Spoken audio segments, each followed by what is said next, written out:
a bit later. But Ben, last week we were talking about the B team, but there's been a bit of movement on this. There has absolutely been some movement on this. There's been a big development this week as it relates to the B team, and also the issue of female leaders and the big drive globally to put women into positions of power, and importantly, to keep them in positions of power, which seems to be a bit of a challenge, as we'll come on to. So it starts here with the B team, who I spoke about last week. So this is an international group focused on delivering a global agenda, top-level business and political leaders getting together to talk about the future of humanity. And we're going to focus in on the lady you can see in the center there with the microphone, who is this woman, Halla Tomasdottir. And she's the chief executive of the B team. But this week, she's just been voted in as the President of Iceland.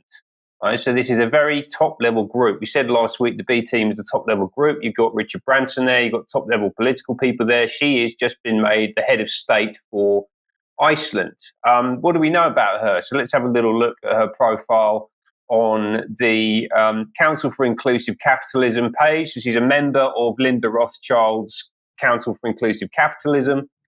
This tells her that she started off her career in the corporate world at Mars and Pepsi Cola before getting into politics.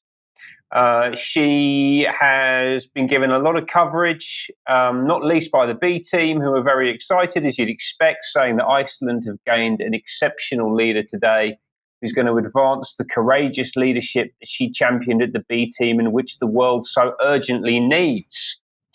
She was also given a little nod from the Goals House, the people who are championing the Sustainable Development Goals. They say here, as CEO of the B team, she has been a dedicated participant at Goals House since its launch and is a passionate champion for the global goals. So she's now a head of state, but she's also representing the SDGs. She's also representing the Rothschild family and a whole lot of other interests alongside that. Interesting.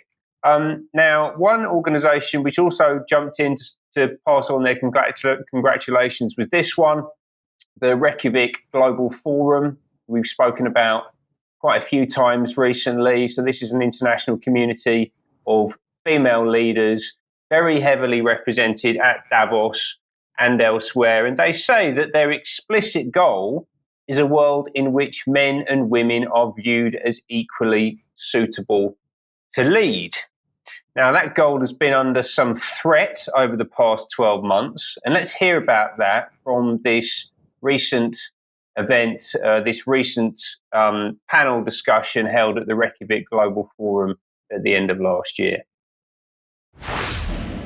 The long haul. How can we ensure women retain power? The challenge has long been, how can we elevate women into high positions of leadership? Increasingly, the challenge is not just to get there, to get elected, but to be re-elected.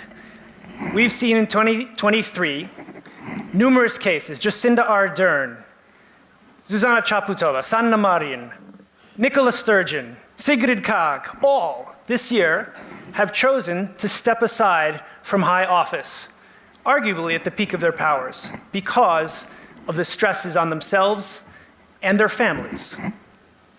These are not isolated cases. Studies show disproportionate pressure on women is systemic.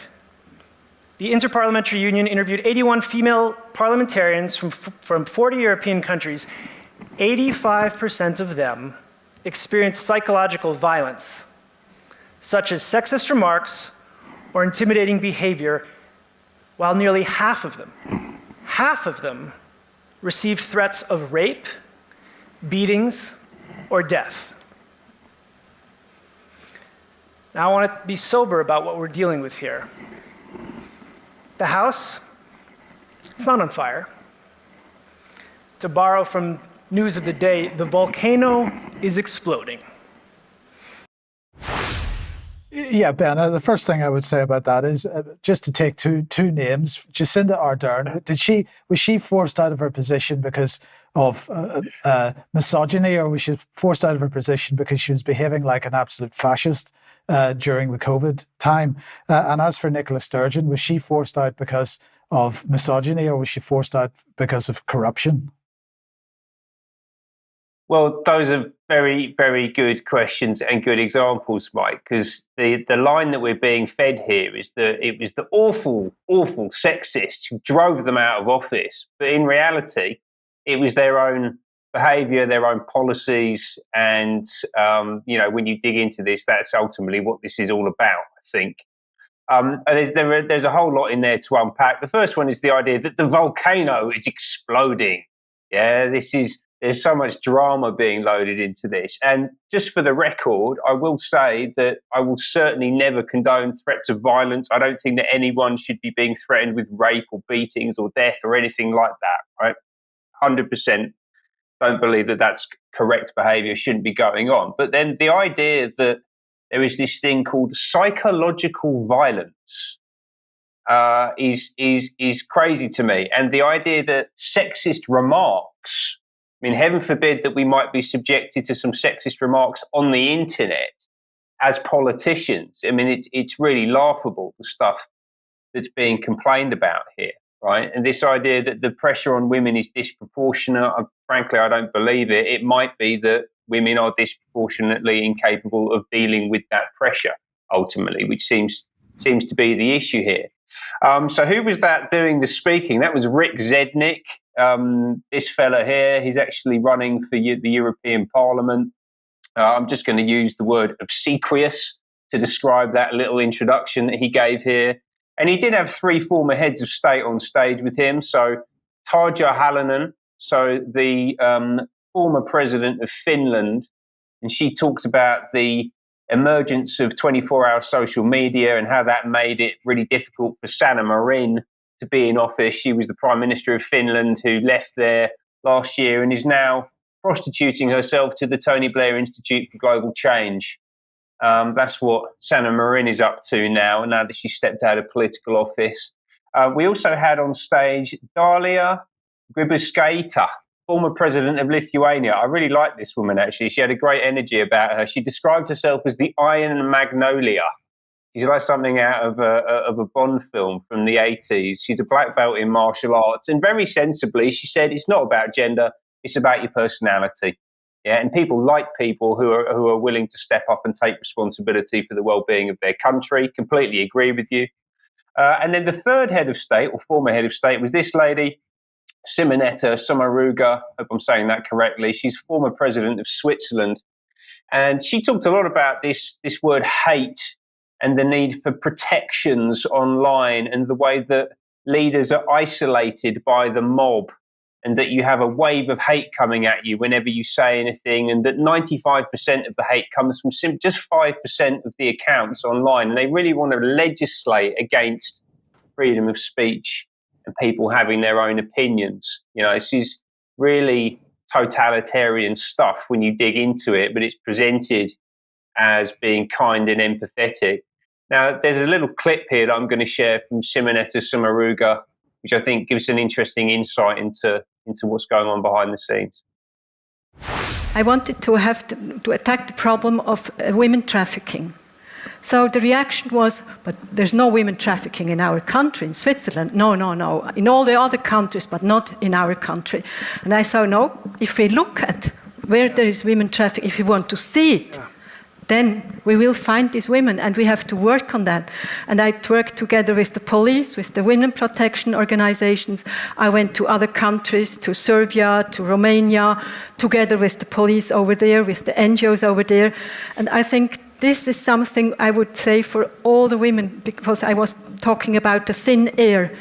We have to work together. We have to surround us with those people who want to work together with us, and not have included everybody, but those who really want to achieve in our direction, we have to take them with us. And I think this is female leadership, and with that we can achieve quite a lot. So two important points from that. The first one is that she's concerned with human trafficking. I think it's absolutely something she should be concerned about, and that all politicians and the whole of society, frankly, should be looking into. And a lot of what gets discussed at these events, and you should go and look at the longer talk, is that women are somehow solely interested. It's only them who are interested in human rights. It's only them that are interested in things like human trafficking. It's only them that are interested in the future of humanity, ultimately. And I think that that's a ridiculous statement, a ridiculous position to be taken. And then the second thing was what she said towards the end there, which is that women need to work together and find people who are amenable to their way of doing things, even if that ends up dividing the nation that you're leading, right? She very clearly said, we can't take everyone on this journey with us. You know, the job of the leader is to unite the nation and to carry it forward. And what she's saying is that actually women aren't going to do that, they can't do that, and actually we need to take a different approach. And I think that's incredibly destructive, even in spite of, you know, the best intentions of trying to fight back against corruption and human trafficking and that kind of thing.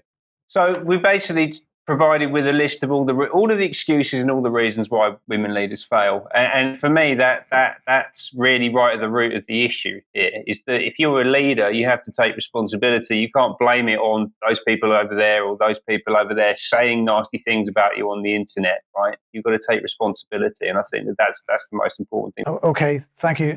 Let's move on. If you like what the UK Column does, you'd like to support us, the place to go is support.ukcolumn.org. The options for helping us out are there. We do need your support, and we can only do what we do with your help. You could share anything you find on the various platforms, but do remember that Facebook is apparently not available to us at the moment. And please do pick up anything that you like at the UK Column shop. Now, Debbie, very briefly, your blog isn't up yet, but it will be this afternoon. What have you got for us this week?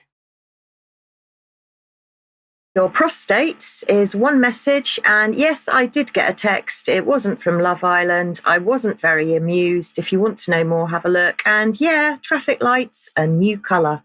Plenty more as well. Okay, thank you. And a reminder that we will be hosting an online event on the 16th of June, beginning at 10 a.m. That's a Sunday. UK Column Live. A whole bunch of UK Column presenters will be taking part in that.